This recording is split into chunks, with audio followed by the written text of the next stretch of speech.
et messieurs, ladies and gentlemen, set to make her ring walk, faisant son entrée vers le ring. Elle est invaincue, elle a un jab d'enfer et une vraie passion pour la boxe féminine. She is undefeated, she has a tremendous jab and a true passion for women's boxing. Veuillez accueillir la terreur rimouskoise. Let's welcome the terror of Rimouski, Marie-Ève Albert!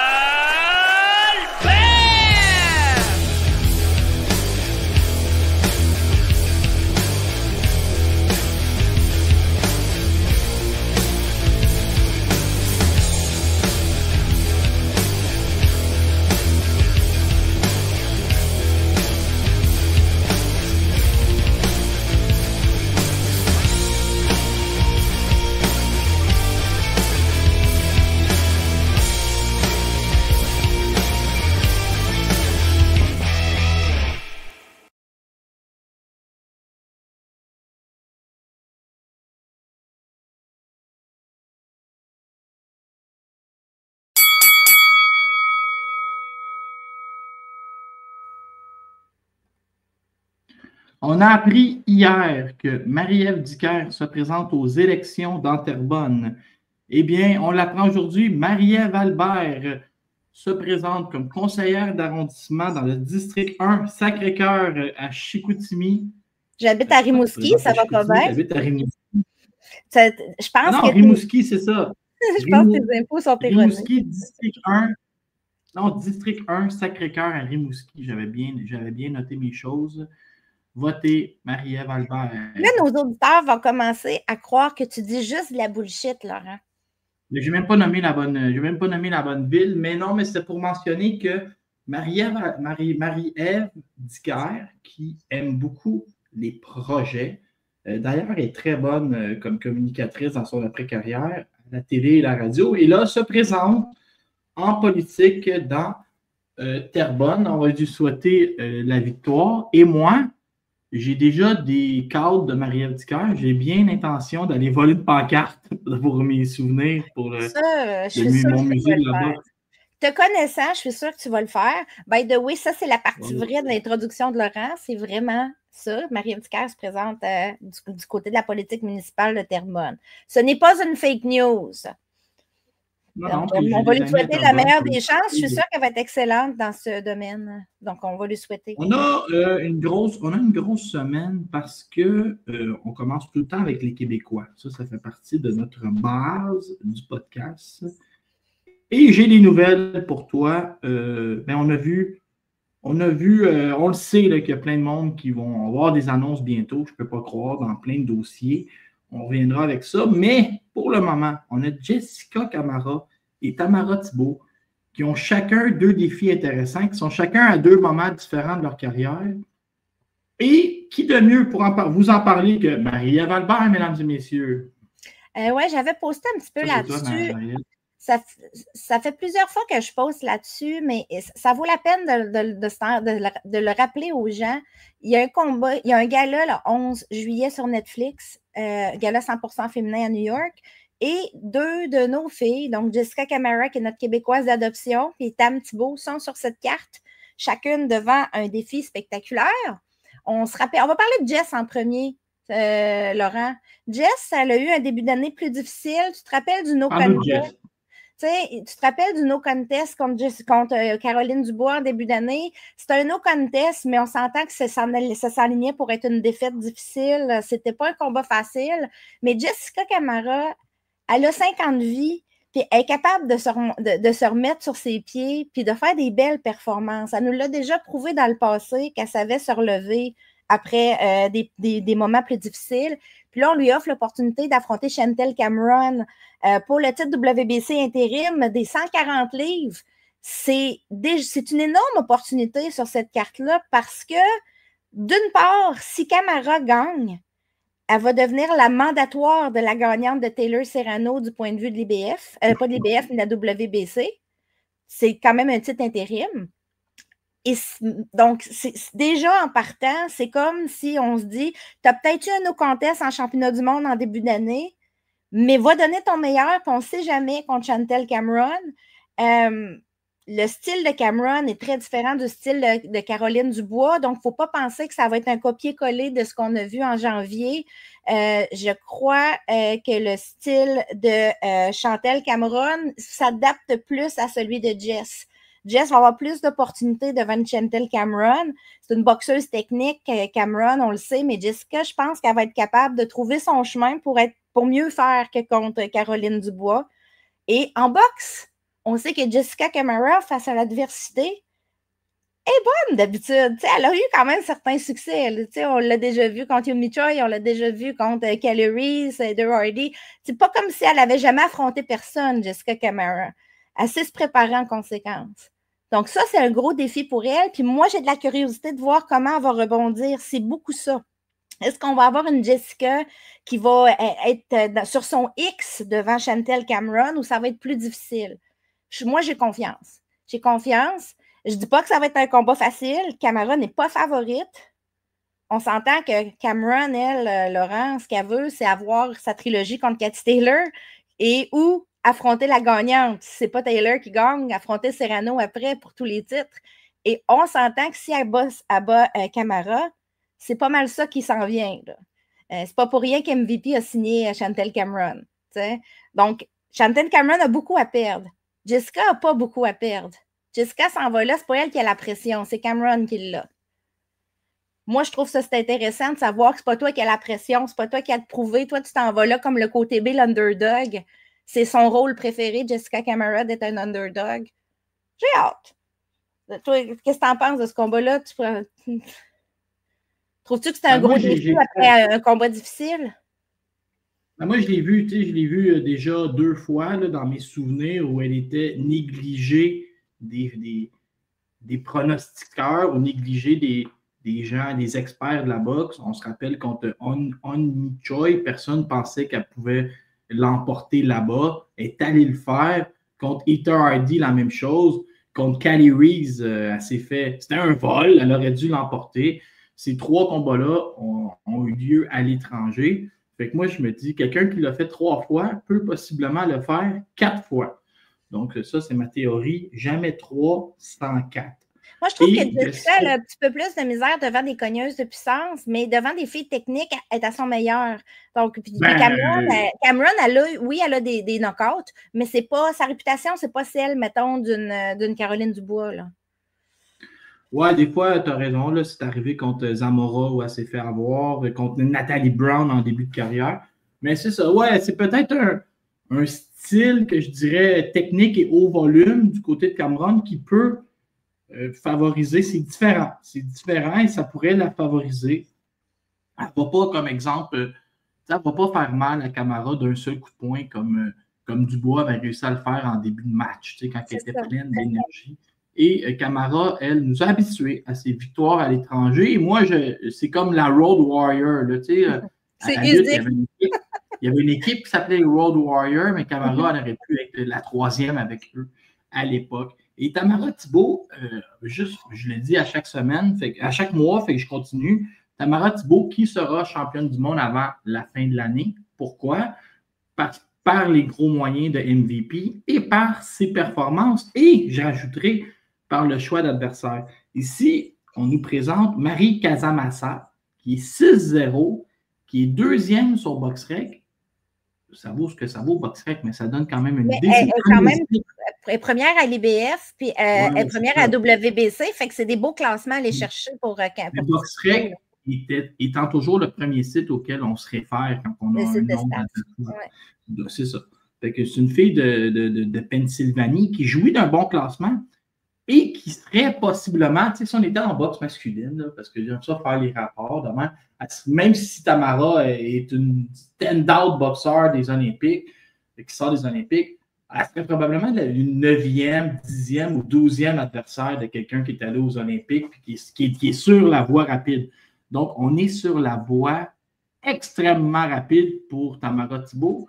Il faut admettre qu'elle passe tous les tests et que son ajustement pro, c'est comme ça s'est fait comme ça. Il y en a que c'est long, elle.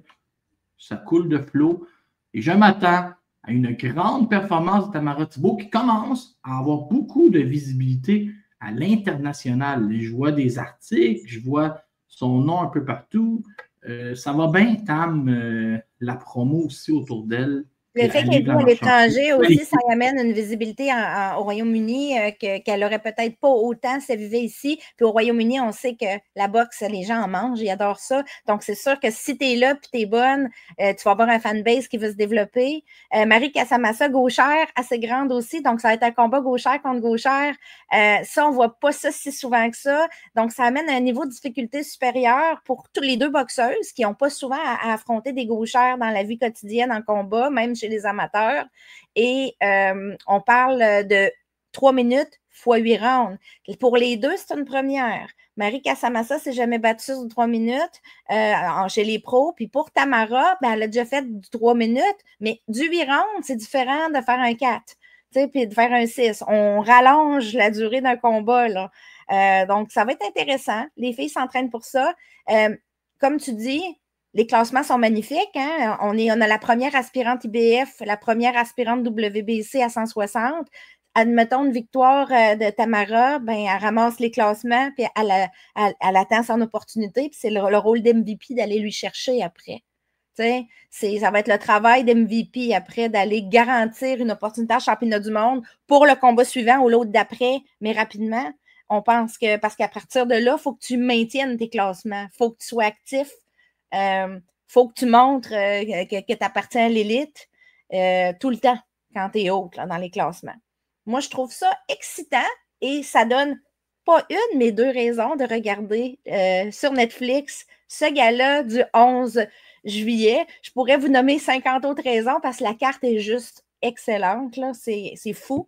Puis le fait que c'est sur Netflix gratuit, beaucoup de gens vont avoir accès, donc je m'attends à des cotes d'écoute énormes sur cette carte-là. Tu dis que ça va être gratuit dans le sens qu'il ne faut pas payer Netflix ou dans le sens qu'il ne faut pas surpayer? Genre? Non, il ne faut pas surpayer. C'est pas, je ne crois pas que c'est un gala qu'on peut avoir hors abonnement Netflix, mais au nombre d'abonnés Netflix qu'il y a, ça va être, c'est ça. Le fanbase sur Netflix est énorme, c'est ça. La sous-carte aussi va être sur YouTube gratuitement. Donc, ça aussi, c'est important. Là. Il y a une partie de la carte qui va être gratuite, peu importe que tu aies Netflix ou pas. Je vais vous donner mon truc, OK, avec Netflix. Moi, je me suis abonné pour la lutte, OK? Puis, j'ai payé 7,99 avec les pauses. Puis, il n'y a pas tant de pauses que ça, là. Mettons, si tu écoutes un gala de boxe, ils ne vont pas te couper le 12e round, là. Ils vont mettre juste des vieilles pauses avant le combat ou après le combat. Puis là, pendant les pauses, on en profite pour aller aux toilettes, mettons. Payez pas le prix de fou, payez juste 7,99. C'est pas mal moins cher que s'abonner à 2 zones. C'est pas mal moins cher que s'abonner à 2 zones. Puis, si on continue notre tournée québécoise, juste pour vous dire qu'on ne fera pas à croire qu'on ne le sait pas, Léla Baudouin est impliquée dans son plus grand combat en carrière contre Hélène Mécaleb la semaine prochaine. C'est vendredi au Centre Vidéotron. On en a parlé en long, en large. Quand vous finissez ce podcast-là, vous pouvez aller écouter le dernier si vous voulez tout savoir sur ce combat-là. Puis vous pouvez aller écouter mon face-off que j'ai fait avec les 2 filles aussi sur ma page YouTube. Ça a vraiment été très différent comme face-off. Il n'y avait pas tant d'animosité, il y avait beaucoup de maturité dans le langage des 2 boxeuses. Puis ça a parlé allègrement de boxe sur ce podcast, sur cet épisode-là. En tout cas, j'ai hâte de voir. Je vais y être, moi, Laurent, sur place. Je me suis pris des vacances pour aller voir ces 2 filles-là que je connais et que j'aime beaucoup. Mon cœur est splitté en 2 parce que je vais être contente pour la gagnante puis je vais être triste la perdante. C'est ça, on s'attache trop. Je vous avais dit en début de podcast que Marie-Ève Albert voulait faire de la politique. Après, elle a beau avoir décliné là. Regardez ce qu'elle fait là. Elle fait de la politique. Je vais être contente pour la gagnante et triste pour la perdante. Ça, c'est des réponses de politiciens, Marie-Ève, c'est bien joué. Je te dirais que c'est plus les réponses d'une maman qui verrait ses 2 enfants en compétition l'une contre l'autre. Tu sais, je me mets dans la peau, mettons, de papa Williams, là, qui devait voir Serena contre Vénus, là. Bref, je ne suis pas maman, mais on va dire que je suis maman par procuration parce que j'ai un cœur de maman quand je regarde ça, même si je n'ai pas l'âge d'être la mère de Hélène Mécaleb. J'aime ces 2 filles-là. Moi, j'y vais avec que la meilleure gagne et veux pas, je me range derrière ma province puis la fille qu'on a vu grandir. Je souhaite une victoire de Léla Baudouin, même si j'ai absolument rien contre Hélène Mécalène. Ça va être un excellent combat à regarder. Le potentiel de ce combat-là est élevé. J'ai des attentes élevées. Peut-être que je vais être déçue, mais je ne crois pas. Mes attentes sont hautes. Ça va être de la bonne boxe parce que les deux filles savent boxer. Là. On ne parle pas de quelqu'un qui est devant une autre personne et qui est un faire-valoir ici. On parle de très haut niveau des deux côtés. Donc, je suis contente de ça. Moi j'aime ça du haut niveau. J'adore ça. Marie, il y avait deux. Je vais répondre aux questions du public alors qu'on n'en a pas. OK? Vanessa Lepage-Joannis va affronter Claribel Mena à Saint-Martin. Oui. Là, j'ai fait des petites recherches. OK? Il n'y a plus d'entente contractuelle entre Vanessa Lepage-Joannis et Eye of the Tiger. Toutefois, il semble écrit dans le scénario que Eye of the Tiger va aller au casino d'Académie dans un combat entre Osli Iglesias et Vladimir Shishkin. La chicane n'est pas pognée. On avait dit à Vanessa, tu pourras être sur la carte si tu veux à l'Académie, mais sache que les adversaires coûtent cher dans ta division de poids et qu'on n'est pas certain de rien. Est-ce qu'on peut te garantir un combat? Non. Est-ce qu'on garantit une tête d'affiche? Non. Est-ce que ça se peut que ça ne marche pas parce qu'on ne trouve pas de personne? Oui. Donc, elle partait avec ça, puis de son côté, elle fouillait. Elle a eu l'appel de Claribel Mena. Claribel Mena, c'est une fille qui était intéressante. Moi, je me rappelle beaucoup des matchmakers québécois qui m'en ont parlé parce qu'elle avait beaucoup de chaos sur sa fiche. C'est une fille qui a fait un combat durable sans gagner énormément de rondes contre Priscilla Peterlé dans un éliminatoire 154, qui là est rendu à 168. Leurrez-vous pas, là, la fille que Vanessa a fait un combat difficile venait aussi des 154 en championnat du monde. Attendez-vous à un magnifique combat 50-50 à Saint-Martin. Je peux te donner un peu de contexte là-dessus aussi pour Vanessa. Les gens ont de la misère à comprendre pourquoi on n'est pas capable à matcher. D'une part, il y a deux raisons. Trois, en fait. Première raison, tout le monde le sait, il n'y a pas beaucoup d'adversaires à ces poids-là, en partant. Donc, ça te coupe beaucoup, beaucoup d'herbe en dessous du pied. Deuxième raison, c'est très difficile parce qu'il y a deux promoteurs en particulier qui signent beaucoup de filles dans ces catégories-là présentement. Je vais nommer entre autres Salita Promotion, donc des filles comme Shea Kenny Ali, Lenny Daniels, des filles comme même Franchen Cruz de Zern. C'est tout rendu signé chez Salita, puis on s'entend qu'ils n'ont pas Vanessa dans leur plan de match à court terme. Le but, c'est que ces filles-là s'affrontent et vont finir par affronter Shields. Ils sont allés chercher des filles que Shields peut affronter et ils ont facilité en les signant la mise en place de combat. Vanessa a déjà affronté Shields, est en dehors de l'équation pour ça. Puis l'autre, donc les filles qui restent ne peuvent pas rentrer au Canada sans visa, ça devient compliqué. Claribel Mena, je ne sais pas si vous vous rappelez, on pensait peut-être l'amener pour Mary Spencer chez Eye of the Tiger, mais c'était hyper compliqué de l'amener pour une question de visa. Donc, du côté de Stéphane Joannis, à qui j'ai parlé, ils ont vraiment fait les recherches pour aller chercher un autre combat, puis ils se sont fait approcher pour faire ce combat-là à Saint-Martin. Là, à l'origine, ce n'était pas Claribel Mena qui devait être l'adversaire, c'était Rocha, qui est aussi classé à 175 livres dans le top. Je pense que c'est le top 8, Rocha, mais pour une raison, la boxe, c'est la boxe, des fois les adversaires changent. On a proposé Claribel Mena qui a décidé de monter pour prendre ce combat-là. Comme tu as dit, Claribel Mena a déjà été classée top 3 IBF à 154. C'est une fille qui a pas mal fait du tout contre Peterlé. Il faut s'attendre à un combat intéressant. Mon impondérable, ce que je ne suis pas sûre, c'est que elle est petite, Mena. C'est vraiment, elle est beaucoup plus petite que Vanessa, pas tant en grandeur, mais elle peut faire 147 livres, là, Mena. Puis 154, 147, c'est pas mal sa zone. Donc, j'ai hâte de voir de quoi va avoir l'air dans le ring. Est-ce qu'elle a monté à 168 parce qu'elle a besoin de boxer ou est-ce que c'est vraiment parce qu'elle est rendue à boxer plus lourde? On verra. J'ai hâte d'en savoir plus. C'est le 30 août, ce combat-là, dans les Caraïbes. Probablement que c'est une fille qui marchait à 168 qui ne va juste pas faire de coupe de poids. Là. On voit ça des fois. Non, elle marche plus bas, comme on dit. J'ai parlé à quelqu'un qui a déjà loin. Elle marche plus bas d'habitude. Fait que c'est vraiment. Je me demande de quoi elle va avoir l'air. Peut-être qu'elle est rendue plus lourde. C'est ce que je ne sais pas, mais à une certaine époque. Peut-être qu'elle va se peser avec ses clés. On a déjà vu ça, hein, Valverde contre les Baudouin. Ouais, c'était pas ses clés, mais c'était un drôle de saut. Marie, moi, je t'annonce qu'il y a des bonnes chances que je sois au combat parce que j'ai besoin de vacances, je suis fatigué un peu. Et il faut savoir qu'à Saint-Martin, il y a l'île Pinel qui est un véritable havre de paix et qu'en plus, les gens parlent français là-bas, plage de sable blanc. Moi, ça m'intéresse vraiment d'aller relaxer là-bas. Donc, puis il y a des iguanes en grandeur là-bas. Des Bernard l'Ermite, je ne sais pas c'est quoi, mais j'ai rien de lire sur l'île. Google ça, tu vas voir, c'est super beau. Bon, ben c'est ça, c'est décidé, OK. Tes vacances vont être à Saint-Martin. En voyage, là-bas, le mets le plus proposé, c'est des acras. C'est bon, ça, des acras. T'aimes-tu le poisson? Non. Ben non, on ne mange pas d'acras. C'est comme des petits beignets là, de poisson. Ah, OK, parce que c'est ça la spécialité de l'île. C'est bon, moi j'adore ça. Moi, je ne suis pas difficile, je ne suis pas compliquée.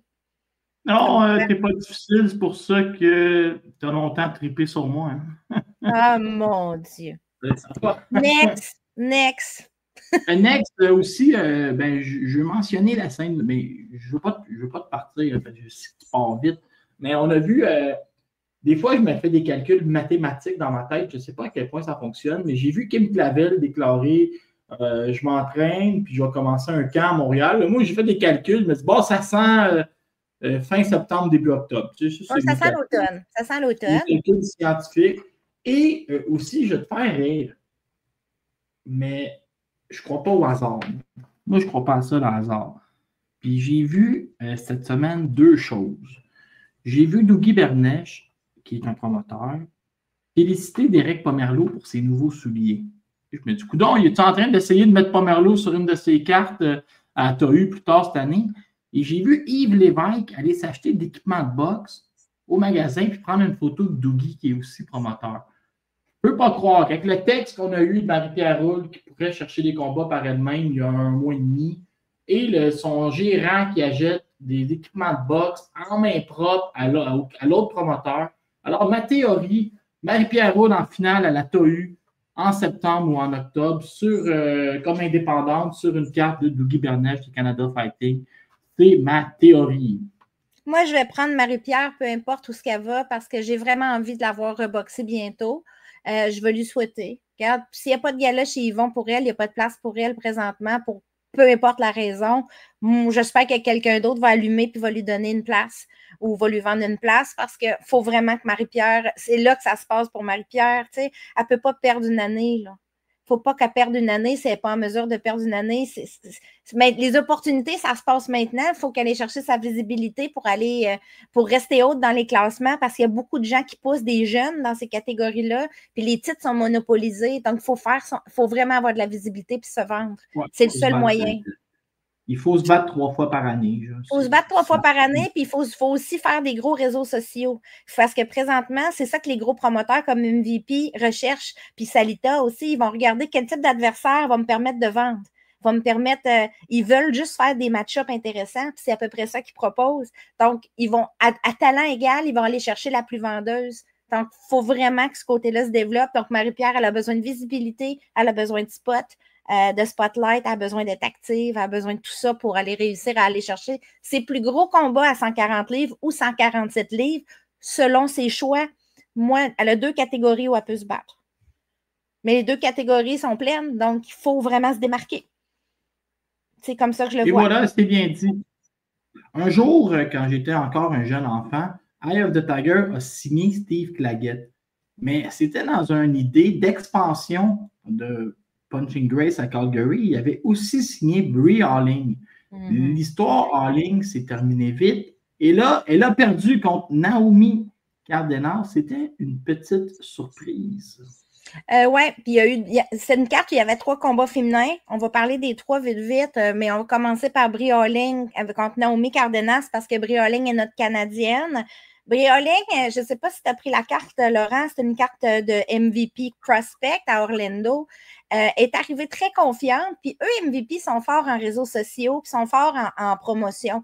Donc, ils ont filmé à peu près tous leurs boxeurs avant en leur posant des questions. Puis la question, c'est sur 10, tu te donnes combien comme note? Puis sur 10, tu cotes combien ton adversaire? Et Brie Holling, dans son humilité habituelle, a dit « Moi, je me donne 10, puis je donne un gros 4 à mon adversaire, puis tu vas voir, la différence dans le ring va tellement être grande que vous allez vous… » Tu sais, c'est bien vendu, mais il faut que tu livres après quand tu dis des affaires de même. Et là, c'est ramassé dans le ring face à une Mexicaine qui lançait 100 coups par round en moyenne, à peu près. Un petit peu moins, je pense qu'ils ont fait 730 quelques coups sur du 8 rounds de 2 minutes. Et qui était bonne techniquement, puis qui touchait, le taux d'efficacité était vraiment élevé. Naomi Cardenas, elle, quand ils ont posé la même question que Brie Holling, elle a dit « Je donne un 10 à mon adversaire. Moi, je ne me donne pas de cote, mais j'ai le même record qu'elle, j'ai la même fiche qu'elle, oubliez pas ça. » C'est ça qu'elle a dit. Il y avait le même nombre de victoires à peu près. Donc, l'humilité de Cardenas, sa fougue, son talent, a fait que Brie Holling s'est fait couper les 2 jambes. C'est comme si elle n'avait pas de plan B, pas de plan C, pas d'adaptabilité. J'ai trouvé Brie Holling lente, très, très, très réactive, peu proactive, mauvaise défensive. C'était un mauvais combat pour Brie Holling, Laurent, cette journée-là. Puis, dans le fond, la morale de cette histoire, il faut rester humble quand on ne sait pas. Tu sais, si tu veux être baveux, il faut que tu sois sûr de ta shot parce que ça peut se retomber contre toi. Brie Holling a perdu ses classements. Elle était top 3, si je ne me trompe pas, WBA. Donc, Naomi Cardenas va lui voler ses classements. Il y a du travail à faire. Moi, je n'ai pas trouvé ça. J'ai trouvé qu'elle respirait par la bouche vraiment tôt. Elle n'était pas capable de suivre le rythme. Elle n'a pas essayé autre chose que d'essayer de faire ses power shots puis de faire du 1-2 in-out. Puis ça ne marchait pas.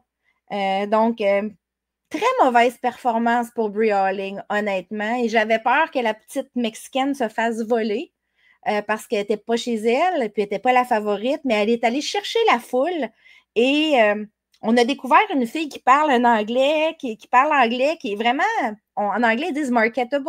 On peut la commercialiser. Là. Il y a de quoi à faire avec cette jeune fille-là qui est spectaculaire, qui a du volume, de la précision puis une belle personnalité. Holling s'est fait déclasser. Je dirais ça comme ça. Dans un combat qui était enlevant parce qu'il y avait beaucoup de volume puis de précision.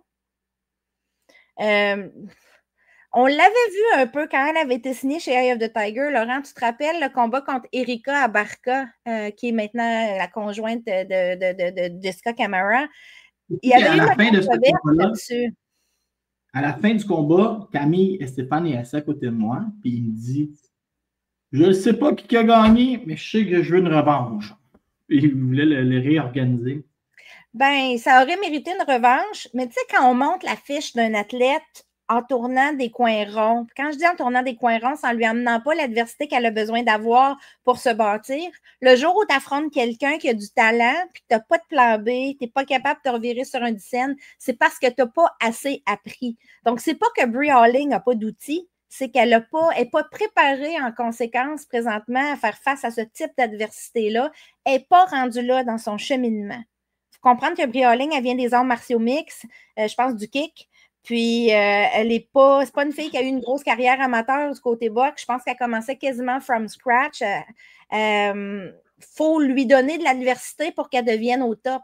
C'est facile de monter quelqu'un au top dans une association, des fois, quand tu es stratégique, mais à un moment donné, tu te fais exposer. Donc, ici, il faut qu'elle retourne travailler, qu'elle refasse ses devoirs, puis qu'elle travaille ce qui a mal été, sans déni, avec beaucoup de recul puis de l'humilité. Je veux juste rajouter, Laurent, que sur la même carte, je ne vais pas décrire le combat, mais j'ai découvert Rena Tellez, que je connaissais sur papier, mais que je n'avais jamais vu live sur un combat, qui affrontait Maria Salinas, une fille qu'on a déjà vue, entre autres, contre Alexa Kubicki. Puis, je connaissais l'adversaire, je savais ce que l'adversaire était capable de donner. C'était une fille qui a déjà été classée, Maria Salinas. Tellez l'a défoncée totalement. J'ai trouvé Rena Tellez magnifique dans le ring et je veux juste dire aux gens que s'ils veulent surveiller des jeunes femmes qui montent, c'en est une, Reina Tellez. C'est une latine qui vit aux États-Unis, qui est américaine. Donc, elle va avoir des tribunes. Je l'ai trouvée superbe. Honnêtement, j'ai trouvé comme boxeuse très complète. Les combats féminins sur cette carte-là ont volé la vedette. Honnêtement, il y en avait 3. Comme je disais, il y avait Béatrice Ferreira contre Maria Ferreira aussi. C'était quelque chose, comme on dit. C'était quelque chose. Mais si vous avez mon coup de cœur de la soirée, c'est sûr que c'est la Mexicaine Naomi Cardenas. L'autre, l'adversaire de Brie Harling. Tout le monde est tombé en amour avec parce que non seulement elle a su montrer qu'elle était humble, qu'elle avait de la boxe dans le corps en masse à donner, mais la personnalité, là, le petit anglais avec l'accent, le petit sourire, les salutations à la foule, tout le monde l'a aimé. Tu sais, des fois, il y a quelqu'un qui est sympathique par défaut, un peu comme Usyk chez les hommes. Mettons. Comme toi. Tu sais, elle Tellez, pas Tellez, mais Cardenas, l'adversaire, elle a une aura un peu qui attire la sympathie à la Usyk. Je ne dis pas que c'est un clown comme Usyk, c'est pas ça, mais les gens aiment Usyk par défaut parce que c'est le nice guy qui boxe, puis qui donne tout, puis qui a des outils. Cardenas n'a pas le talent d'Usyk, mais elle est un peu, c'est le même feeling un peu quand on le regarde, on l'aime par défaut. Tu vois que j'ai été conquise, hein? Oui, est-ce que tu avais fini avec ce dossier-là parce que je t'ai préparé une surprise? Vas-y. Marie, je t'ai préparé une chronique. Finalement. Non, j'ai changé d'idée. OK. Je voulais te présenter une jeune boxeuse amateur de la région ici de Montréal. Oui. Tu te souviens que j'ai écrit un texte sur Keoma Al-Amadi sur mon Boxing Town? Bien sûr. Et là, j'ai reçu beaucoup de messages qui me disent « Ouais, mais Laurent, tu n'as pas parlé de sa petite sœur. » Marie? Al-Amadi, OK. Elle, c'est une bonne boxeuse, là. Même qu'on peut peut-être rêver aux Jeux olympiques. Là. Elle est 33e au monde présentement. Elle a 20 ans. Elle a remporté de l'argent aux 57 kilos aux championnats mondiaux de l'AMBC. Championne canadienne. Elle boxe depuis qu'elle a 4 ans. Ils sont d'origine libanaise. Et eux, son frère est un méga prospect pour aller aux Jeux olympiques et l'emporter. Elle aussi. Commencé à boxer à l'âge de 4 ans. Ils se suivent les deux, je pense qu'ils ont 21 puis 20 ans. Il a tiens-toi bien, il s'entraîne avec Marie-Jeanne Parent, que tu connais bien. Elle s'entraîne avec Marie-Jeanne Parent, que tu connais bien, et Jordan Mathieu au club de boxe ici. Mais je me suis rendu compte de ça. Petro-Canada a reversé une grosse bourse, genre, ça a vraiment permis à la famille de sortir la tête de l'eau puis de se concentrer sur le sport. Et c'est un méga prospect. C'est un gros prospect pour la boxe québécoise. Donc, les frères et sœurs, Keoma et Marie Al-Amadi, je les suis. Et tu sais, il y avait la grosse compétition en Turquie là, il y a 2 semaines où on a suivi un peu ça. Elle a terminé 2e. Fait que bravo. Mais Marie, ce qui est intéressant, c'est son jeune âge, parce que si elle décide de persévérer, elle a la possibilité de faire peut-être même 2 Jeux olympiques. Là.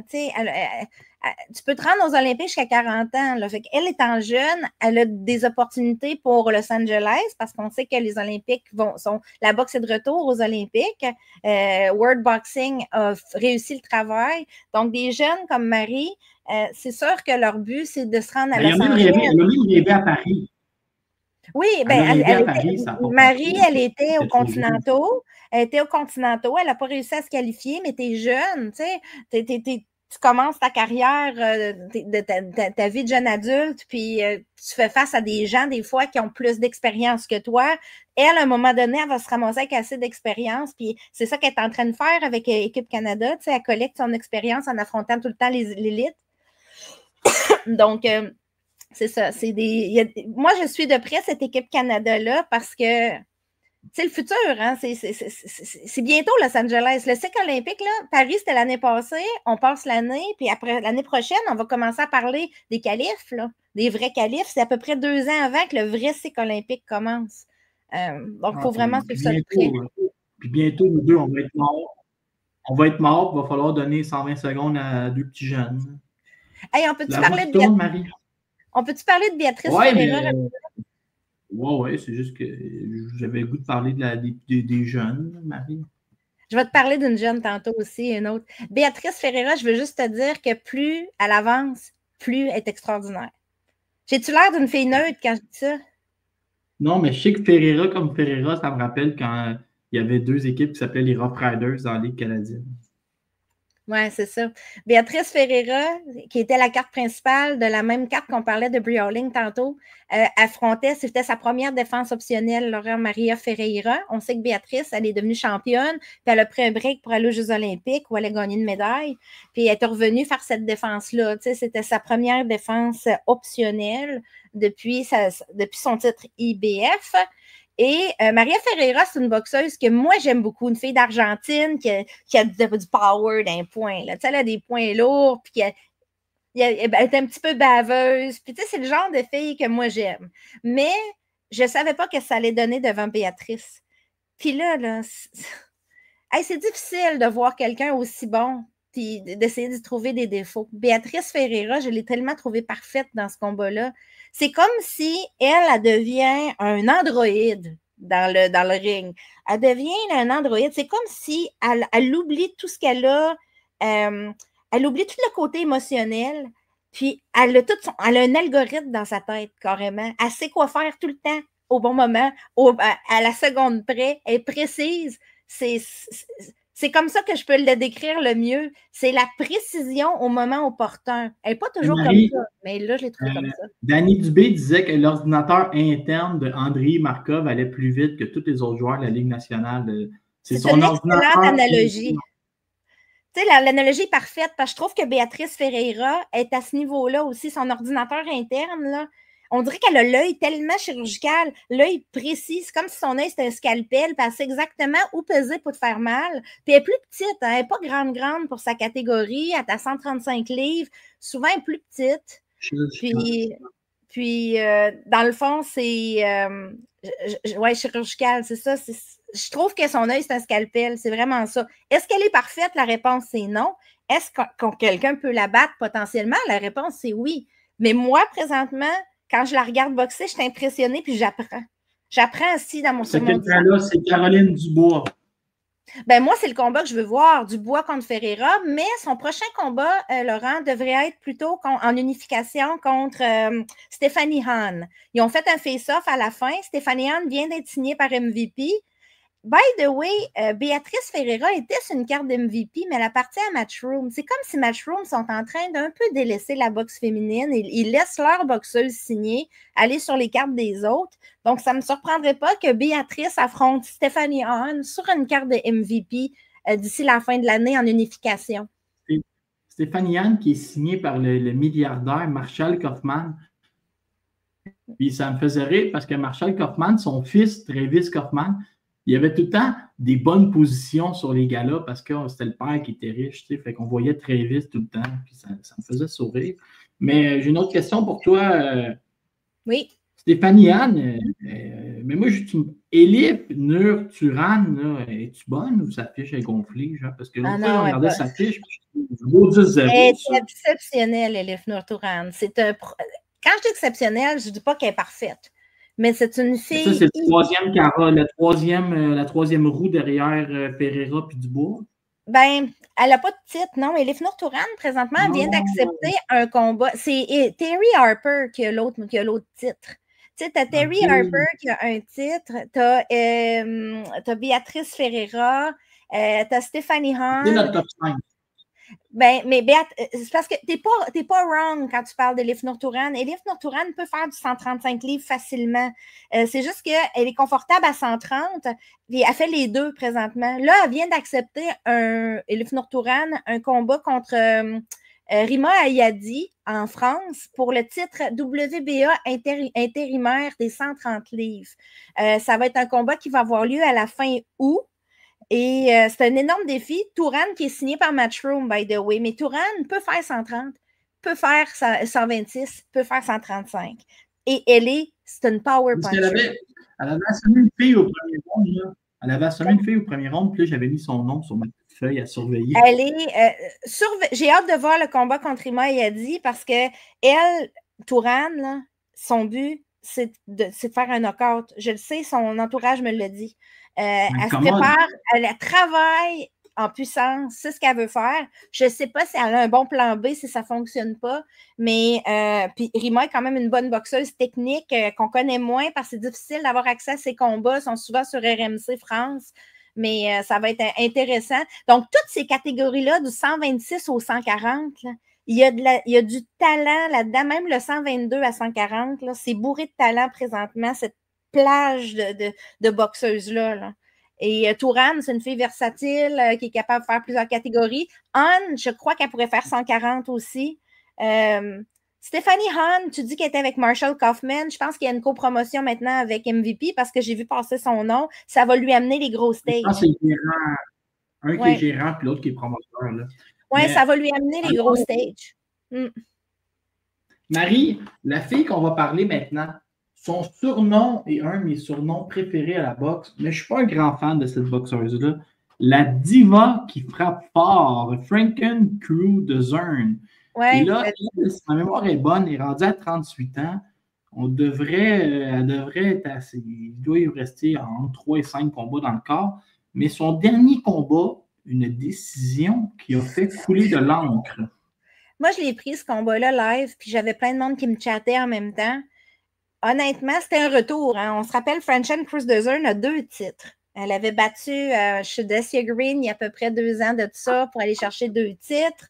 Elle ne s'était pas rebattue depuis pour les raisons qui sont bien à elle. C'était pas facile de la placer. Elle n'avait pas de promoteur. Peut-être qu'elle était blessée, je ne sais pas. Mais elle acceptait. Elle est signée depuis chez Salita Promotion. Donc, comprends ici en dessous, avant de parler du combat, il faut comprendre le message en dessous de la signature. Franchon Cruz-Dezern a 2 titres à 168 livres. Clarissa Shields se bat à 175 livres présentement, mais pourrait descendre pour affronter Dezern pour ses 2 titres à 168 livres. Moi, c'est comme ça que je le vois. Pourquoi? Parce que de l'autre côté, chez MVP, ils viennent de signer Savannah Marshall, qui va affronter Shadasia Green pour les 2 autres titres. Donc, si c'est pas inintéressant comme combat, ça va être très bon. Tu sais, si on veut un rematch Marshall-Shields, mais mettons à 168 livres au lieu de 160, la table est mise pour que Shields puisse avoir un accès à 2 des 4 titres rapidement en affrontant Franchon Cruz-Dezern, qui est un combat qui a déjà eu lieu à 4 rounds dans le passé pour leur début pro mutuel. Maintenant, il fallait faire un combat de retour pour Dezern, puis elle affrontait une fille qui s'appelle Citlali Ortiz, une fille que je connais bien pour plusieurs raisons. Citlali Ortiz a commencé chez les pros, elle est très jeune, OK, pour commencer. Puis elle a fait, c'est une fille qui est fierce, comme ils disent en anglais. Tu sais, c'est une fille qui est fougueuse, qui est féroce, qui est tout le temps dans ta face, puis qui a du volume. Qui avait fait 2 gros combats spectaculaires contre Diana Tapia dans le temps. Mais après ça, vu qu'elle était jeune, elle s'est dit, moi, je prends un break de la boxe pro, je m'en vais chez les amateurs, puis je vais essayer de me qualifier pour les Olympiques. Fait que Ortiz, ce qu'elle a fait, c'est qu'elle a pris un break, je pense, quasiment de 3 ans, pour retourner chez les amateurs, faire ses classes, se classer championne mexicaine, se classer pour les Olympiques. On l'a même vu contre Tamara Thibault, ce qui était comique, parce que Tamara est tellement grande, puis Citlali est tellement petite. Mais c'est une fille qui a amélioré sa boxe technique, il faut le dire. Et ça, on dirait que ça a été négligé du côté de l'équipe de Franchon Cruz-Dezern. Je l'ai trouvé, Laurent, out of shape, complètement pas en forme. Elle est rentrée dans le ring, mais tout de suite, en partant, premier round, je me suis dit, ça ne va pas être élégant, ce combat-là. Tu as raison. Toi, tu dis, j'aime pas beaucoup le style de Franchon. Il faut comprendre que Franchon, elle boxe un petit peu croche. Hein? Elle a des drôles de mouvements, une drôle de manière de boxer. Elle penche un peu vers l'avant. Elle lance un petit peu. Tu sais, on se rappelle Jessica McCaskill, un peu comme des moulins, là, des moulinettes.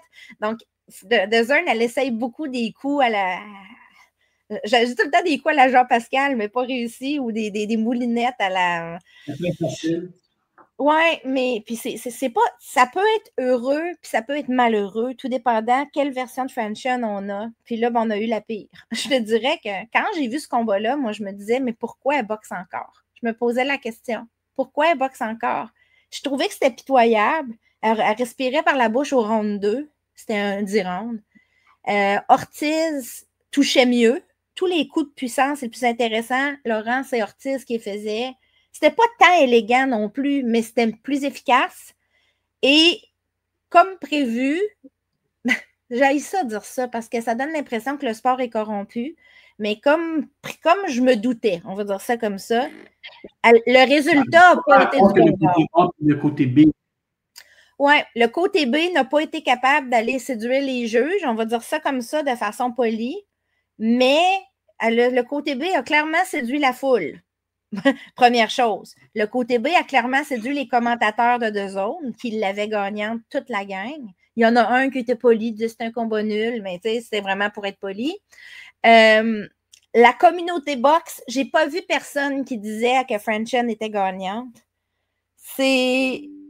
J'aime pas dire le mot vol, je le dirai pas, mais c'est une grande déception, du moins, encore pour la crédibilité du sport, parce que quand le côté B fait bien, il devrait avoir sa chance, honnêtement. Puis ici, bon, on lui a coupé un petit peu son herbe en dessous des pieds.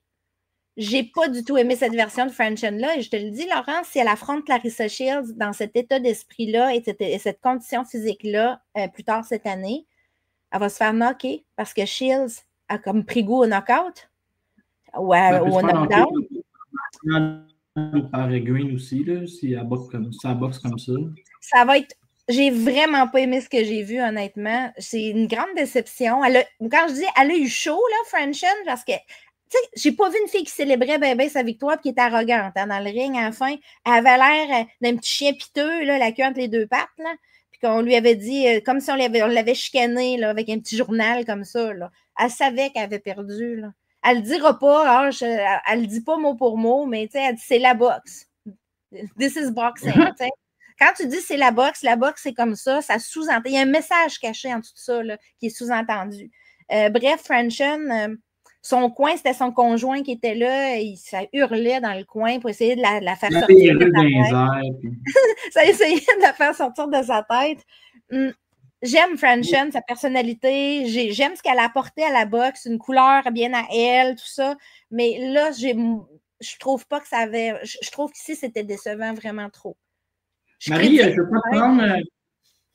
veux pas te prendre à bras raccourcis, comme on dit, ou bien au dépourvu.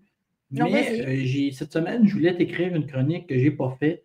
Mais Tia May Eaton, okay? J'ai vu qu'elle a 18 ans, elle va affronter Bec Conley après-midi. J'ai vu qu'il y avait des attentes. J'ai vu qu'elle avait comme un pedigree en arrière d'elle, déjà un following. Peux-tu rapidement nous faire le profil de cette nouvelle recrue qui s'appelle... Très jeune, hein, ça, je pense qu'elle a 18 ans ou quelque chose comme ça. C'est une jeune fille qui est invaincue chez les amateurs. Fait que ça, en partant, est invaincue chez les amateurs. Ça amène un pedigree. Puis c'est une fille qui vient aussi, elle a commencé très tôt au kickboxing, donc c'est une fille qui est vraiment une fille d'arts martiaux mix ou de sport de combat, qu'on pourrait dire. Puis elle a évolué vers la boxe, belle carrière amateur, plusieurs fois championne junior, etc. C'est un pedigree qui est intéressant. Et comme elle est très jeune... Elle est invaincue en 300 combats, tout sport confondu. C'est quelque chose. Fait qu'il y a des attentes qui sont là. Puis c'est une enfant, là, on va se le dire. Elle est très, très jeune. Donc, elle a décidé de ne pas aller aux Olympiques et de passer pro. Matchroom l'a signé, si je ne me trompe pas. Les attentes sont élevées. Pourquoi? Ben parce que la pression du monde pro n'est pas la même. Le business du monde pro n'est pas la même. Puis, donc, on va voir. Elle devrait gagner contre Bec Connolly, je te confirme. Bec Connolly est une journeywoman qui a fait les débuts pro de bien des filles. C'est pas une mauvaise boxeuse, by the way, Bec Connolly. C'est juste qu'elle est moins douée que les filles avec qui on l'a mis. Puis, elle a accepté ce rôle-là de côté B pour faire des débuts pro. Elle gagne sa vie comme ça. Elle a eu beaucoup de coups à la tête, cela dit. Donc, mais ça reste que notre jeune femme, elle va gagner son combat contre Bec Connolly cet après-midi et elle va être à suivre. Ouais, je suis même plus sûr que je pense que Connolly n'a pas passé les tests hier. Mais ça se peut, parce que tu arrives comme ça, puis moi, je n'ai pas vu. Mais ça se peut parce que Connolly, honnêtement. Je suis en train de vérifier, puis là, c'est marqué pull out. Je pense qu'on s'est fait savoir. Donc, peut-être que les débuts pro vont devoir attendre, mon Laurent, mais cette fille-là va passer pro, c'est sûr, cette année. Et mettez ce nom, rappelle donc le nom complet, Laurent. Quand même une fille de 18. c'est Tia May Eaton, une fille qui est signée avec Matchroom et qui est invaincue en 300 combats amateurs. Moi, j'ai lu la fiche partielle sur BoxRec de 22-0, mais c'est peut-être plus.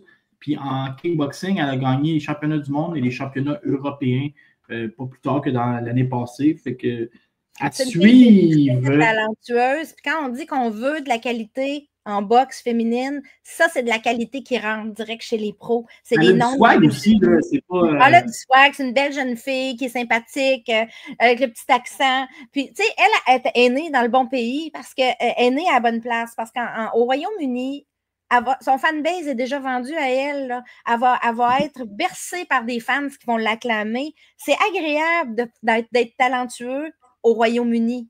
Je vous le dis, là, il y a des filles talentueuses au Canada qui n'ont pas la chance de celles qui sont au Royaume-Uni, parce qu'au Royaume-Uni, même une petite salle d'un petit promoteur, ça va être le party en arrière, ça va être plein, tu vas voir ton fanbase qui va grandir, les promoteurs vont te voir, ils se déplacent, les gros promoteurs, dans les petites salles. C'est une autre ambiance que de boxer au UK chez les pros, là, même chez les amateurs. C'est une religion, c'est un sport qui fonctionne très, très bien. J'aimerais tellement qu'on ait ce modèle-là chez nous au Québec, mais on est loin de ça, c'est pas dans notre culture. Hein? Parce que j'avais préparé mon reportage, mais il a arrêté à 30%. Mais est-ce que tu sais comment il y a eu l'approche avec Matchroom, comment ça s'est fait? Non. C'est qu'elle est allée en sparring avec Sky Nicholson. Oui, quand là, ils ont fait comme OK, je pense qu'il va falloir qu'on la signe, cette fille-là. Puis c'est ça qui est arrivé. Nicholson se préparait contre Tiara Brown et c'était la partenaire d'entraînement. Et c'est là qu'ils ont fait comme OK, on a quelque chose sous la main et ils n'ont même pas attendu, ils l'ont signé. J'aime beaucoup cette jeune fille, puis j'ai vraiment hâte d'en voir plus de façon régulière. Là. Comme chez Matchroom, on va avoir le privilège de pouvoir voir régulièrement ses combats, soit sur DAZN ou sur d'autres plateformes. J'aime vraiment le fait qu'on puisse la voir. Puis si elle prend sa retraite à 40 ans, on va être rendu vraiment vieux, mais qu'on fasse l'épisode spécial sur sa retraite. C'est ça, son épisode commémoratif de ses grands coups. Mayali Flores surprend Nazarena Romero et devient championne du monde. C'est important ici parce que Nazarena Romero, la championne argentine WBA des 122 livres, elle était positionnée avantageusement pour obtenir une shot pour Undisputed après, parce qu'oublions pas que Elise Cottenay affronte Mercado le 11 juillet pour tous les autres titres. Donc, il restait juste Romero après avec sa ceinture. Donc, elle était à un combat, dans le fond, de pouvoir se battre pour Undisputed puis peut-être faire une très belle bourse qu'elle n'aurait jamais eue en Argentine. Elle se présente, Nazarena Romero, face à son aspirante obligatoire Mayeli Flores, une Mexicaine, Laurent, sous-évaluée, mais hyper bonne, hyper technique, hyper talentueuse, qui a un œil, on parlait de Béatrice avec son œil chirurgical, elle aussi, elle voit les trous. C'est quelqu'un qui a une facilité à savoir où frapper rapidement. Il y a des boxeurs qui ont tout le temps un petit peu d'hésitation, elle n'en a pas. Donc, elle a affronté Romero et ça s'est mal passé pour elle. Ce qui de ton amie Mayeli Flores, c'est qu'elle boxe à 122 à 4 pieds 11. Oui, elle est toute petite. Elle est plus petite que Kim Clavel. Écoute, c'est tout petit. Puis, mais elle est intéressante. C'est le typique format mexicain avec une boxe mexicaine, mais rajoute là-dessus beaucoup de talent technique. C'est ça qui fait qu'elle est supérieure à d'autres. Pour les gens à la maison, dans ce combat-là, ce qui est drôle, c'est que moi, ça m'a fait rire de 4 pieds 11 contre 5 pieds 5. Ça paraissait beaucoup, puis ça a fait le mélange des styles. Hein. C'est ça. Nazarena Romero, c'est une power puncher. Puis ici, ça a moins bien fonctionné. Quand on essaye de l'amener, Nazarena Romero, son problème, c'est quand on essaye de l'amener à boxer, OK, ou à brawler un petit peu, en lui coupant un peu son élan pour lancer ses grosses mains, c'est plus difficile pour elle. Elle fait pas mal, mais il y en a qui font mieux qu'elle. Puis ici, Mayeli Flores je pensais qu'elle allait se faire voler, j'avais peur, parce que c'était sur une carte américaine. Puis même si Romero n'est pas américaine, ben c'est Sanson qui est son promoteur. Fait que, tu sais, qui est caché en arrière. Puis lui, ben, il a la main longue aux États-Unis. Fait que je me disais, bon, est-ce que la foule, est-ce que l'organisation va être du côté de Romero et de Sanson ou plus de Mayeli Flores ici? En boxe féminine, pour les gérants, avoir la main longue, c'est correct, mais les doigts longs, ce ne serait pas correct. C'est ça. Quelle petite joke salée. Ça, enlève ça au montage, j'ai déjà honte de ma blague. Donc, Florence a gagné. J'ai trouvé Romero très bonne joueuse, très bonne perdante, parce que Romero savait, contrairement à Frenchen, là, qui n'a pas dit un mot quand elle a gagné, puis elle, Romero, elle a bien perdu, puis elle a donné le crédit à Mayeli Flores en disant c'est la boxe, j'aime la boxe, mais il y a des soirs qu'on perd, on ne peut pas toujours gagner, et ici, j'ai perdu. Elle va activer sa clause de revanche pour essayer d'aller rechercher ce qui lui appartenait. Pourquoi c'est si important d'activer la clause de revanche? Mais comme je te disais, Scott Ney va affronter Mercado, à vos souhaits. Scott Ney va affronter Mercado pour tous les autres titres. Donc, la gagnante, celle qui va détenir ce titre-là à la fin, va se battre pour Undisputed sur une carte d'MVP. C'est écrit dans le ciel, avec des bourses qui viennent avec dans les 6 chiffres. Peut-être même les 7, sûrement les 6 chiffres dans ce coin-là, dans ce cas-là. Donc, ici, autant Flores que Romero veulent ce combat, Romero va clairement essayer d'aller rechercher son dû puis va se préparer autrement. Là. Donc, à suivre, on devrait avoir. C'était un excellent combat, by the way. C'était très, très bon, du très haut niveau.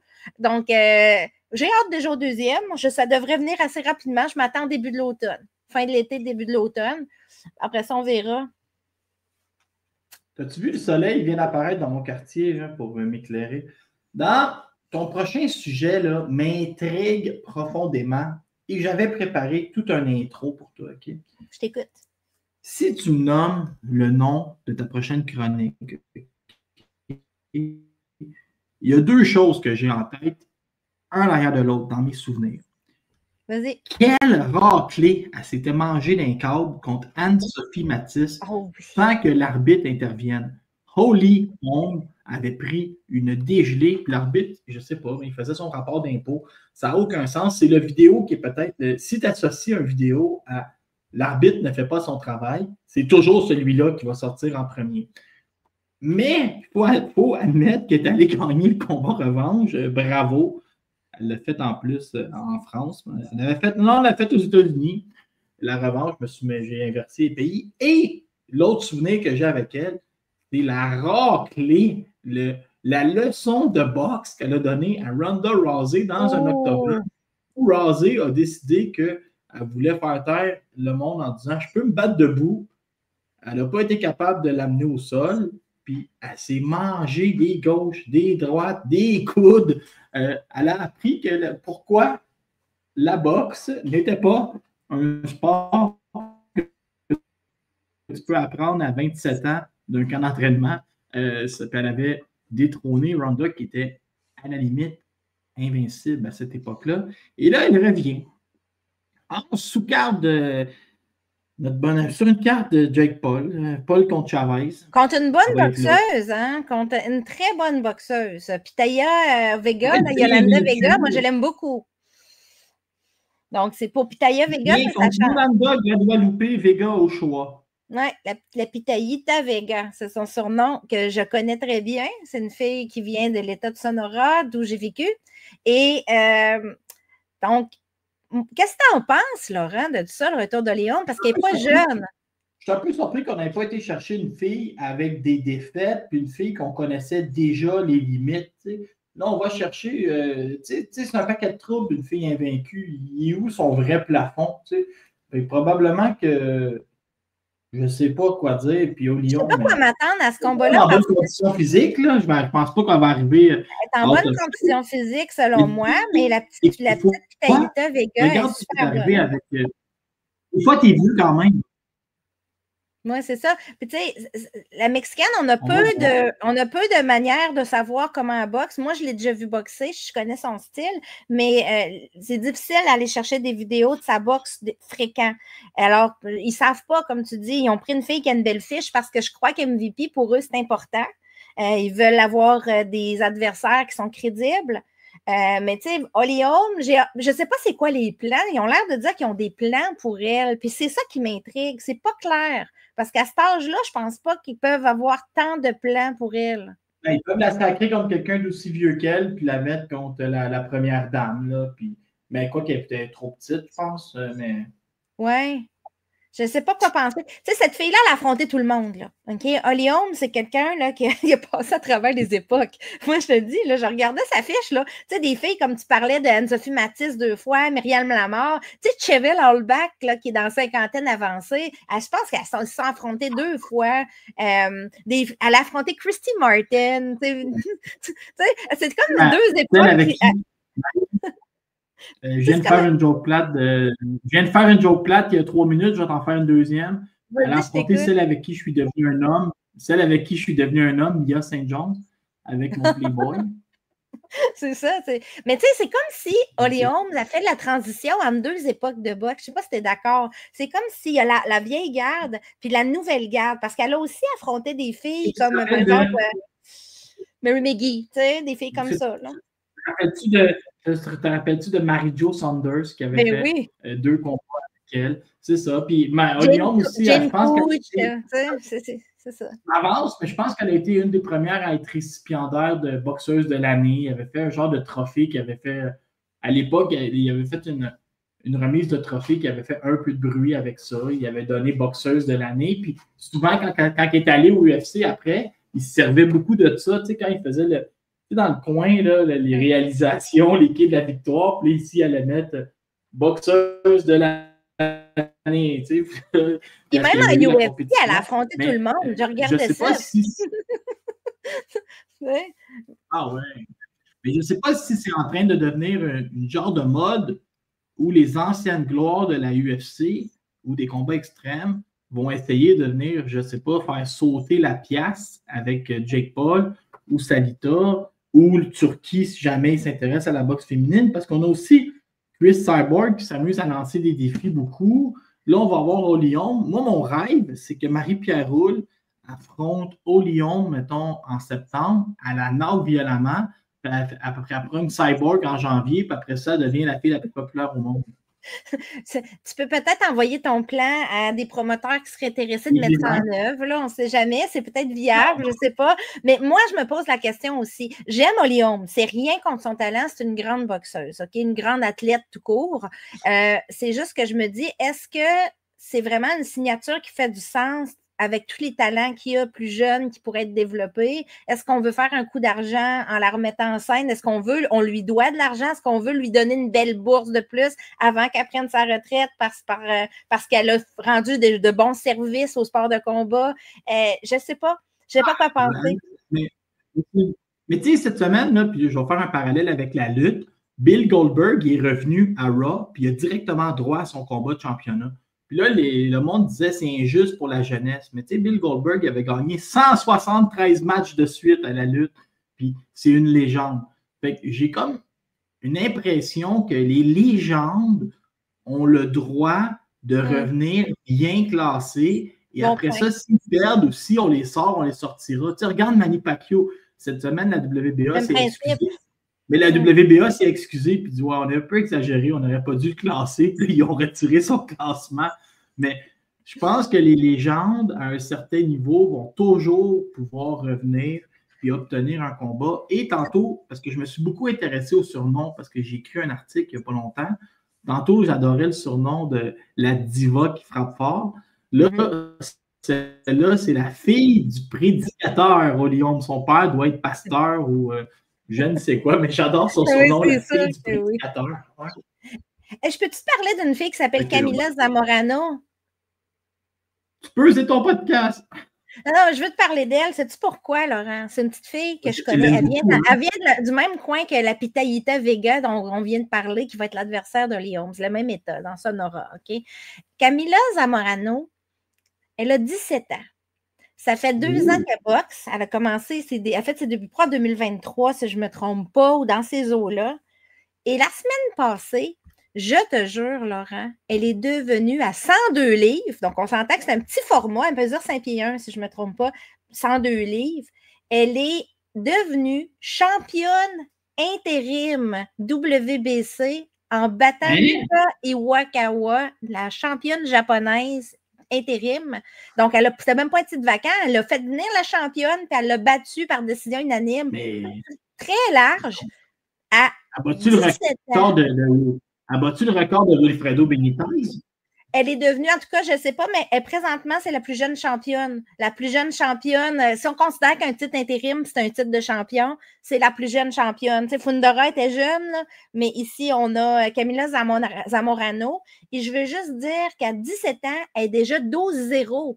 C'est pas une power puncher, c'est pas une fille qui a beaucoup de puissance, mais une belle boxe technique, puis elle est rapide.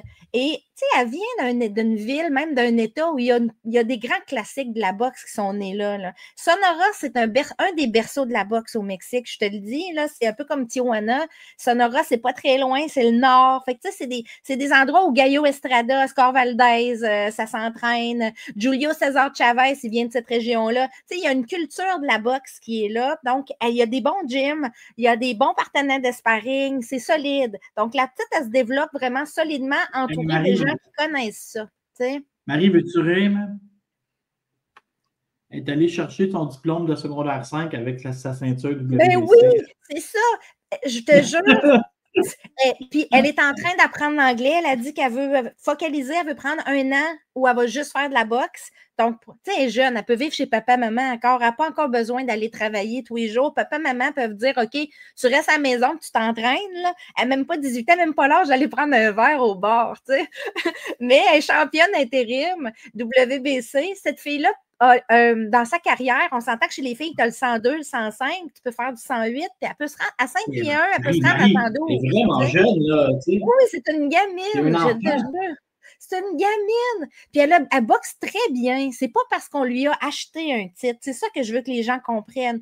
Donc, Camila Zamorano, son surnom, c'est la Magnifique, la Magnifica. Il faudrait la mettre sur votre liste de filles à suivre. Elle a dit que son focus cette année, c'était d'apprendre l'anglais parce que probablement qu'elle a dévisé sur une carrière internationale, puis elle n'est pas folle. J'en reviens pas, là. C'est extraordinaire, écoute. Elle était sur ESPN, elle a eu de la visibilité aussi. Elle est bonne, je te dis, Laurent. Là, moi, c'est un de mes coups de cœur de cette année. Et je vais la suivre et je vais tout faire pour l'inviter au podcast, pour l'inviter des fois, Marie, Comment? Marie, je ne veux pas être désagréable, mais des fois, quand les boxeurs gagnent des titres trop jeunes, ça fait qu'ils ont des oppositions un peu trop élevées ou on cherche à les surprotéger. Je me rappelle quand James Munguia avait gagné comme à 20 ans, puis là, on ne savait plus quoi faire avec, puis là, on faisait venir un peu du monde en dessous. Regarde sa fiche pour le fun. Son titre. Regarde comment ils ont bâti sa fiche pour le fun. Moi, ça m'a intéressé. Je suis allée explorer ça aussi. Elle a commencé à 15 ans, fait qu'elle affrontait des filles qui faisaient leur début pro comme elle, ce qui est tout à fait légitime au début. Puis elle a peut-être, sur ses 14 victoires, il y en a 2 que les fiches sont négatives. C'est des 3-6 ou des affaires de même. Puis tous les autres adversaires qu'elle a, c'est des fiches positives. Ils la bâtissent avec des adversaires qui ont plus de victoires que de défaites. Et puis ça, je trouve ça vraiment bien parce que ça veut dire qu'ils lui amènent des défis différents à chaque fois. Là, c'était la première fois qu'elle affrontait une fille avec autant d'expérience, puis elle l'a rincée. Je te dis, j'ai vu le combat, puis j'ai fait la japonaise, elle est déclassée ici. Il n'y a pas photo, il n'y a pas vol. Là. Elle est déclassée. Donc, le risque, comme tu dis, c'est d'aller trop vite avec une jeune fille comme ça. C'est pas parce qu'elle a un titre intérimaire qu'elle est prête pour aller affronter Tina Ruprek, qui est undisputed à 102 livres ou presque. Là. Il faut qu'il la bâtisse correctement. Il faut prendre le temps. On en parlait avec Alexa Kubicki, tu te rappelles, on disait, elle est jeune, la courbe d'apprentissage peut être lente, on n'a pas besoin, elle peut être rapide, mais on peut prendre notre temps. 1 an de plus, des fois, fait la différence. Tu la mets 4 fois sur une carte, sur des cartes pendant 1 an, pendant 2 ans. On l'a quand même vu perdre et être comme dépassé par les événements à Montréal. C'est parce que mentalement, ça reste des enfants. C'est des enfants. On a beau dire que tu as le talent, mentalement, tu n'as pas l'expérience de vie pour gérer des grands stress, tu n'as pas l'expérience de vie pour gérer de l'adversité des fois. C'est là que c'est important d'aller bâtir la force mentale aussi, pas juste physique. Puis c'est avant de les amener, puis qu'ils se fassent faire mal à cause, puis qu'ils ne sont pas capables de se relever après. Moi, Marie, mon grand-père me disait toujours, si jeunesse savait, si vieillesse pouvait. C'est ça. Fait que moi, la petite Camila, je vais lui souhaiter d'aller chercher son expérience correctement. C'est une fille, comme je disais, qui a du potentiel. J'ai pas l'air impressionné par... J'ai pas l'air d'impressionner. J'ai pas l'air impressionné par ma proverbe. Moi, je pensais finir peut-être avec mon proverbe. Dis-le, on se reprend. Si jeunesse savait, si vieillesse pouvait. là, peut-être fin. Ou ça, tu découperas ce morceau-là, peut-être. Mais Marie, en conclusion, parce qu'on a tout fini nos sujets. Oui, je pense qu'on a j'ai comme le besoin d'en reparler. On a tout fini, mais je vous conseille de vraiment pas manquer le combat de Léla Baudouin. Je ne sais pas comment ils vont gérer ça. Est-ce que ça va être sur TVA Sport? Est-ce que ça va être sur le volet Punching Grace? Je sais que c'est découpé en deux. Je sais aussi que là, tu vas être fâché. Toi, tu vas être en colère. Je sais que la télé américaine veut du Chris Guerrero. Il l'aime bien. Donc, ça va être le 5e combat en importance. Là. MBD, les Makhmoudov, Butler, Guerrero et Léla. Fait qu'est-ce que Léla va clôturer le volet TVA ou ouvrir le volet télévision payante? Je ne le sais pas. Moi, je pense qu'ici, peu importe ce qui arrive, je vais le dire, là, peu importe la décision, OK? Ça mérite d'être vu par le plus grand monde possible. Maintenant, ce qu'ils vont faire, les diffuseurs, moi, je n'ai pas de contrôle là-dessus. Il y a des choix qui se font avec les diffuseurs. Il y a des choix aussi que les promoteurs font. Moi, je le dis, c'est un combat de très haute qualité qui mérite d'être vu par le plus grand nombre possible. Juste un secret. Un secret pour tout répéter les pas. Le clan McCaleb n'est pas fou. Là, il savait qu'ils ne seront pas à domicile. Là, puis on a parlé du A et B tantôt. Advenant une défaite de Léla, revanche obligatoire. Puis advenant un combat serré, revanche obligatoire aussi. Je sais qu'il y a des clauses d'un contrat puis tout. Ça pourrait être parti pour de nombreuses confrontations si le combat est serré. Je n'ai aucun problème avec ça. By the way, Laurent. Juste un dernier mot, je vais inviter les gens à aller voir sur ma chaîne YouTube. J'ai déposé une entrevue que j'ai faite avec Sugar Neeks Johnson, une entrevue d'une demi-heure qui parle, elle est au Québec, je ne sais pas si vous savez. Elle s'entraîne présentement, Sugar, avec, entre autres, Caroline Vert, Léla Baudouin. On l'a vu avec Rachel Bourdon, Jess Camara aussi. Elle s'en va battre pour Undisputed dans 2 semaines et demie. Donc, elle est au Québec. J'en ai profité pour ne pas avoir à l'interviewer avec un gros décalage horaire d'Australie. Puis, c'est fait. L'entrevue Marie, traduis pas ça en anglais à Sugar Neeks, mais il y a beaucoup de gens au Québec ou de gens qui l'ont croisé au gym qui m'ont écrit pour savoir c'est qui elle, parce qu'il a trouvé un peu jolie. Elle n'est pas juste un peu jolie, puis en plus, vous allez découvrir qu'elle est vraiment souriante parce qu'elle a un beau petit sourire tout le long. Elle a créé de la curiosité, de l'intérêt chez certains jeunes hommes en sol montréalais. Ouais. C'est une belle femme talentueuse. Tu sais, quand tu as le package deal, c'est ça. Un peu comme Marie-Ève Albert. Je ne commenterai pas. Sur ce, Laurent, je te souhaite un bon mois de boxe. Je devais aller à New York et je n'y vais pas. Donc, je vais regarder ça sur Netflix comme tout le monde, puis on va parler de cette énorme carte la prochaine fois. Sur ce. Je ne veux pas faire de politique, mais donne pas ton argent. Donne pas ton argent au bonhomme orange de l'autre bord. C'est fait. Le message est passé. Voilà. Je vais t'écouter. bon mois de boxe. dans ton quartier. Bye. Bye.